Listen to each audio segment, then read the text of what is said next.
Bonjour à tous, on se retrouve pour une vidéo d'intégration par partie et notamment pour effectuer le calcul que je vous ai laissé en exemple dans la précédente vidéo. Donc rentrons directement dans le vif du sujet. On veut calculer une intégrale comme ça entre 0 et 1 d'une fonction dont on ne connaît pas de primitive a priori, c'est x fois exponentielle x. Cependant, on remarque que cette fonction se présente comme produit de deux fonctions, l'expression x et l'expression e de x. Donc on a le produit de ces deux expressions. Et donc on s'oriente naturellement vers l'utilisation du théorème d'intégration par partie. Donc le théorème d'intégration par partie, c'est exprimer l'intégrale de u fois v' à l'aide de l'intégrale de u' fois v et d'un autre terme qu'on va calculer. Donc les deux parties, c'est pour ça que ça s'appelle intégration par partie, c'est le x et le e de x. Et on va dire que l'une de ces deux parties, c'est mon u, et l'autre, c'est mon v'.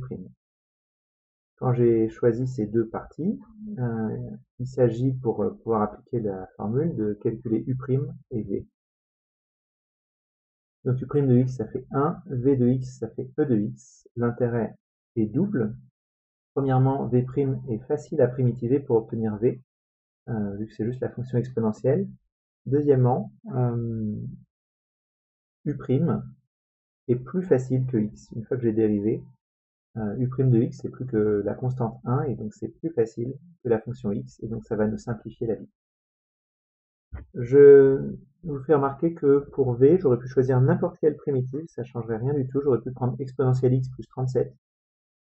Évidemment, ça va être plus agréable de prendre une constante nulle, mais il y a quelques rares situations où on préférera prendre une constante non nulle. Et voilà, je vous ferai remarquer à ce moment-là que c'est légitime, on a le droit de choisir une primitive de v' comme on veut.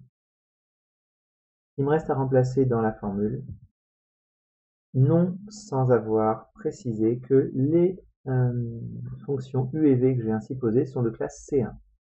Donc c'est une des hypothèses, c'est l'hypothèse du théorème d'intégration par partie.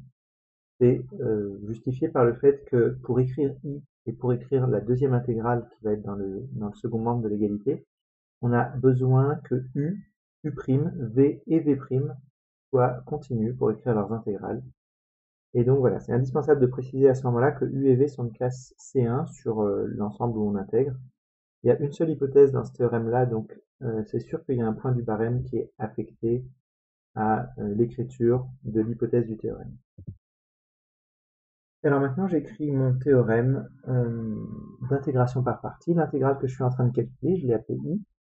C'est tout d'abord u fois v, donc x fois e de x, pris entre 0 et 1, moins l'intégrale entre 0 et 1 de u' de x fois v de x dx.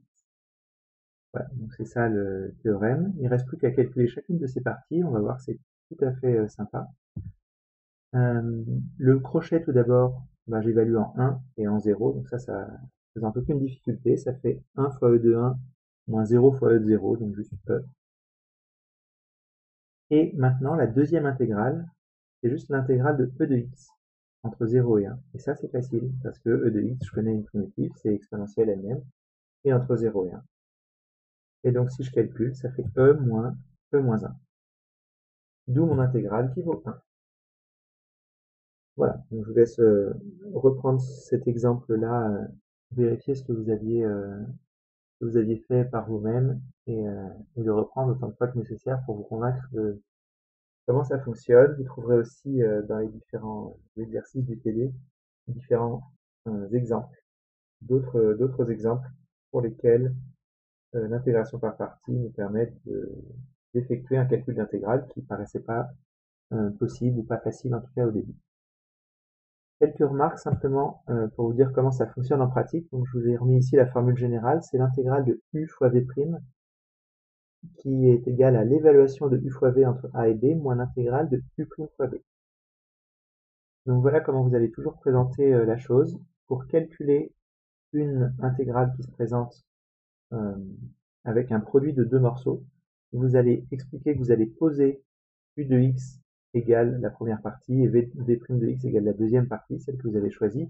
Évidemment, elles peuvent se présenter dans l'ordre qu'on veut, hein, dans l'intégrale. Par contre, il faut bien que ce soit un produit, ça c'est absolument indispensable.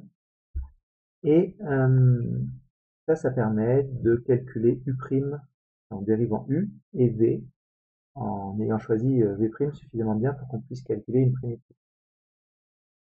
Donc vous allez toujours le présenter comme ça, sous la forme que vous voulez. Moi, je présenterai toujours U au-dessus de V' comme ça, et à côté, je mettrai U' que j'ai calculé au-dessus de V que j'ai calculé.